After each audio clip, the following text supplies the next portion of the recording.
Mason Greenwood took his first significant steps for Marseille after joining in a big-money transfer from Manchester United on Wednesday.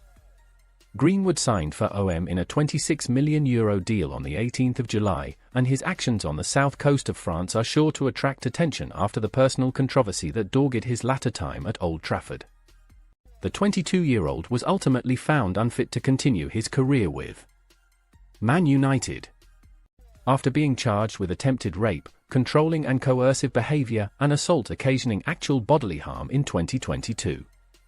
The veteran, the England star or the wildcard, Man United have three options for key signing. Although these charges, which Greenwood denied, were ultimately dropped, the Old Trafford side sent him into exile at Getafe last season before selling him to Marseille in a deal that was heavily criticised by the city's mayor. Greenwood's Marseille debut came on Wednesday in a 3-0 friendly victory against Toulon, and the assessment of his performance by the media was one that suggests he will not be an instant hit at Stade Velodrome. Fabrizio Romano transfer news. Chelsea deal close, Calafiori latest, Man United rumours. Greenwood replaced at the break.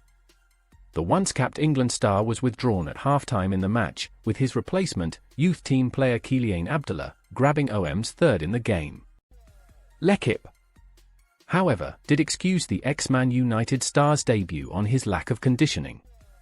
It is not yet possible to draw any lessons from his debut because he is out of step in terms of physical preparation compared to his new teammates, and because he still has to get to grips with the method of his new coach Roberto De Zerbi, it states. But while attacker Faris Moumbagna was criticised, confusing technical shortcomings, there were signs of promise in Greenwood's display. He chose to keep it simple and showed that he has some real talent when using his body, with some well-executed feints. L'Équipe says Greenwood is expected to earn more playing time for his new side when they meet Pau on Saturday.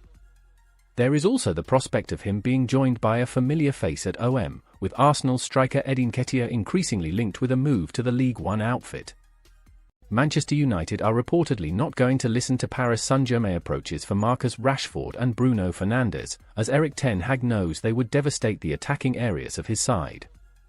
The Red Devils are coming off the back of their worst-ever Premier League finish. Historically a giant top-flight side, who still have the resources to battle right at the top, they would never have considered they could finish as low as 8th. The job for Ten Hag, given another season after winning the FA Cup, will be to turn that around quickly.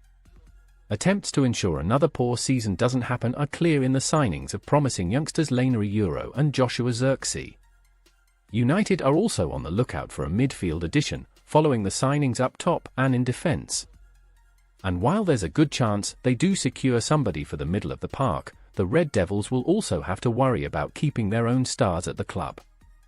Interest in Fernandes and Rashford, perhaps the only two world-class players at the club on their day, has been reported of late. PSG have been linked with both, with a suggestion that they could even go after the pair in one go. United refusing to sell Rashford, Fernandes. But according to GiveMeSport, neither man will be sold by United this summer. Indeed, it said they are very unlikely to contemplate cashing in on either. That's despite the fact that together they could make the club £168 million, and significantly reduce the wage bill. It said neither man has agitated for a move, and United would have only sold them had it become clear they wanted to leave. Ten Hag unwilling to tear attack apart. Moreover, Ten Hag is not willing to tear his attack apart so close to the new season. Indeed, it said he is unwilling to let the pair go and have little time to source replacements, with the season starting in just a few weeks. The manager is aware that he'd be left short of creativity in the final third, too. Fernandes' 28 goal contributions were the most of any United player last season, and while Rashford only had a hand in 13 goals, in his Old Trafford career, he has 131 goals and 66 assists. The number 9 shirt carries with it huge pressure in English football, and Manchester United have got themselves a new incumbent for the 2024-25 season. Following the summer exit of Anthony Martial, the Red Devils have moved Rasmus Højlund from number 11 to take the Frenchman's old number, on the back of scoring 16 goals in his debut campaign. Despite struggling to score in the Premier League in his early days in Manchester, Højlund hit a hot streak of form at the start of 2024. Ahead United's pre-season tour of the USA, with Højlund joined on the plane by Jadon Sancho, following a crunch reconciliation with Ten Hag, the Danish star will be looking to hit the ground running. Who is the greatest Man United number 9? Despite not having as many famous wearers as the number 7 at Old Trafford, the number 9 still carries some weight, and the Sporting News takes a look at the very best to pull on the famous jersey on the red side of Manchester. Sir Bobby Charlton. United fans of a certain vintage would go back to legendary striker Jack Rowley as their first superstar number 9, as he netted 211 goals for the club from 1937 to 1955. Rowley scored the majority of those goals with the number 9 on his back, and remains fourth on the club's all-time scorer list, but Sir Bobby Charlton is the first name that springs to mind in the club's modern history. As a survivor of the Munich air disaster of 1958, Charlton was the symbol of the Busby Babes at United, and he went on to score 249 club goals. Charlton eventually won the UEFA European Cup in 1968, 2 years after winning the FIFA World Cup with England, and he remains a club icon following his passing in 2023. Frank Stapleton. The number 9 never really found a permanent home after Charlton's exit in 1973, with a succession of players wearing it for a season or two. The arrival of Frank Stapleton from Arsenal in 1981 saw a change, as the Irish international won 2 FA Cup titles at United, in 1983 and 1985. Despite not hitting the heights of Charlton, or some of the Premier League stars in this list, Stapleton revived United's attack at a crucial time of Liverpool dominance.